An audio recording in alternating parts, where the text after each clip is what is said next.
आगे की वीडियो में मैं आपको कारक चिन्ह और उनका प्रयोग बताऊंगी। तो अगला जो समास है वो है अपादान तत्पुरुष समास। इसमें अपादान कारक की विभक्ति से, जो से कारक चिन्ह है, ये अलग होने के अर्थ में प्रयुक्त होता है, यानी जो इसका भाव है वो अलग होने के अर्थ में है। और इसका जो उदाहरण है वो है धनहीन, यानी धन से हीन, देश से निकाला यानी देश निकाला। यानी जो यहाँ पर से कारक चिन्ह का प्रयोग किया गया है वो इस शब्द के से अलग होने के अर्थ में जहाँ पर प्रयोग किया गया है वहाँ पर से यानी ये अपादान कारक का प्रयोग किया गया है। यहाँ अगला समास है संबंध तत्पुरुष समास। इसे षष्ठी तत्पुरुष समास भी कहा जाता है।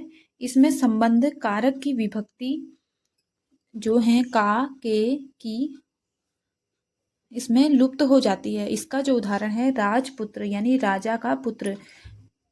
अगर हमें समास को पहचानना है तो हमें पहले शब्दों को अलग अलग करना होगा। जो उनके बीच में कारक चिन्ह आ रहे हैं वो किस कारक चिन्ह से मिले हैं वो हमें देखना होगा, फिर हमें बता सकते हैं कि इसमें कौन सा तत्पुरुष समास है। तो राजा का पुत्र, यानी इसमें कौन सी विभक्ति है? संबंध विभक्ति है। जैसे देश रक्षा, यानी देश की रक्षा। का, के, की, रा, री, रे, ये कौन से विभक्ति में आता है? संबंध विभक्ति में। तो यहाँ पर संबंध तत्पुरुष समास होगा।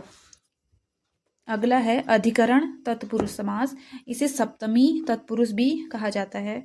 इसमें अधिकरण कारण की विभक्ति में पर लुप्त हो जाती है। जैसे इसका उदाहरण है शोक मग्न, यानी शोक में मग्न। आप बीती, यानी आप पर बीती। तो यहाँ पर कारक चिन्ह क्या आ रहा है? मैं, और नीचे वाले में पर। तो यहाँ पर अधिकरण तत्पुरुष समास है।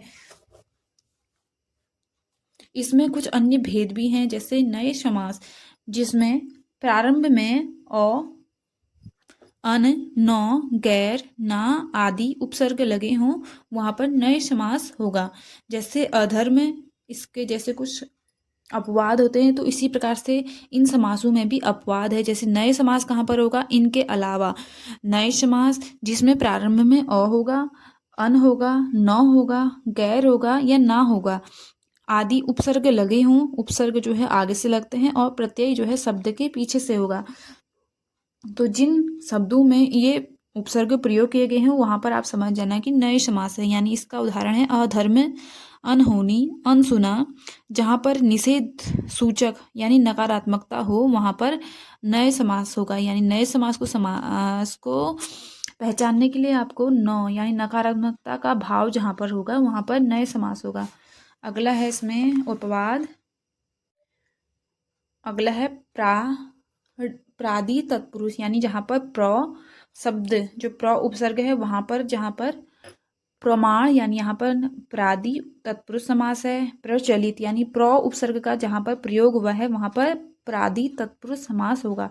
प्रमेय, प्रखर, इसके उदाहरण हैं। अलुक तत्पुरुष, इसके भी उदाहरण है युधिष्ठिर और मनसित। जहाँ पर शब्द होंगे वहाँ पर अलुक तत्पुरुष समास है। तो इतना डीपली तो पूछेगा नहीं, लेकिन फिर भी हमें पता होना चाहिए। ये हिंदी में कुछ अपवाद होते हैं, इन्हें नोट करके हमें लिखना चाहिए।